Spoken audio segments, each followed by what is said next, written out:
Sponification, the process of making soap.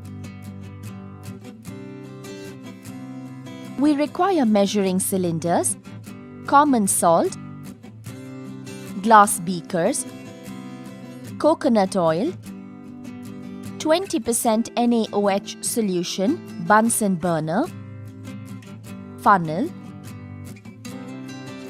Measure 25 ml coconut oil into a measuring cylinder. Pour the oil into a glass beaker.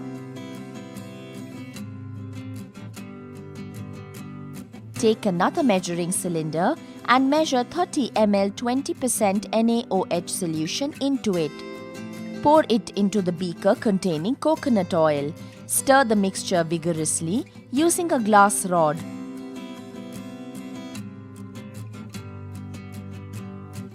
Touch the beaker from outside.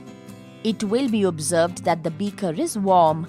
This is due to the exothermic reaction between vegetable oil, that is coconut oil, and sodium hydroxide solution.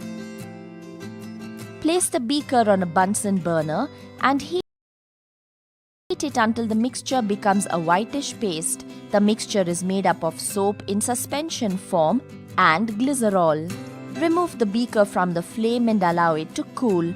Dip a red litmus paper in the suspension formed. When dipped in the suspension, red litmus paper changes to blue color. This shows that the soap solution is basic in nature. Dip a blue litmus paper in the suspension. The color of blue litmus paper remains the same. This shows that soap suspension is not acidic in nature. Add 15 grams of common salt into the suspension. Stir it well with a glass rod. It is observed that the soap is precipitated out as a solid. Take a filter paper and fix it in a filter funnel and hold a glass rod over the funnel.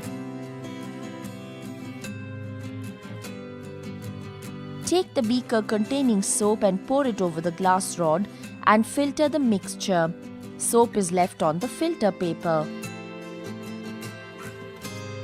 Take a filter paper and remove soap from the funnel using a spatula and place it on the filter paper. Dry the soap by pressing it with another filter paper. Cut it into the desired shape with a knife. Soap is thus prepared.